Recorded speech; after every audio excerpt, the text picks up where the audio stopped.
Hello সবাইকে, সবাই কেমন আছে বলো। আমি কাজ টাজ করে এসে বসলাম। আজকে তোমাদের সাথে একটা জিনিস শেয়ার করতে এলাম, মানে একটা কথা। এই যে এই ছোট্ট বাচ্চাটাকে দেখছো না, এই বেবিটাকে, আজকে ওকে রাস্তায় রাস্তায় বলতে কি, ফেসবুকে একটা পোস্ট দেখি, তোমরা সবাই হয়তো দেখেছো পোস্টটা, যে যাদবপুরে একটা বাচ্চা রয়েছে। সেই বাচ্চাটা সবাই দেখেছো কিনা জানি না, বাট যারা ওই অঞ্চলে আছে তারা হয়তো দেখেছো।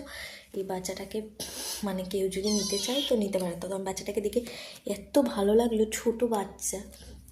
তো ওর নাকি আরও দুটো ভাই বোন আছে। তো তাদের একজনকে কুকুরে কামড়ে দিয়েছে, আর একজন আছে। তো আমাকে বলেছিল ওর অন্য ভাইটাকেই নিতে, কারণ ওকে একজন নিয়ে নিয়েছে। তো ভাগ্যক্রমে তো উনি আর ফোন ধরেনি, উনি হয়তো ফোন ধরেনি। তো আমার ভাগ্যেই ও ছিল। ও ভাগ্যে ছিল বলতে কি, ভাগ্য না, ওই চুজ করেছে আমাকে। হয়তো মানে ওই চুজ করেছে বলেই ও আসতে পেরেছে, এটা হচ্ছে বাস্তব। তো ও অনেকটাই ছোট, তার মধ্যে ঠান্ডা লেগেছে। তো তোমরা প্লিজ একটু বলো যে মানে বাচ্চাটাকে কি ওষুধ বা কী খাওয়ানো যায়। এমনি তো আমি খাওয়াচ্ছি, তোমরা প্লিজ একটু কমেন্টে জানাও যে বাচ্চাটাকে এইভাবে টেক কেয়ার করলে খুব ভালো হয়।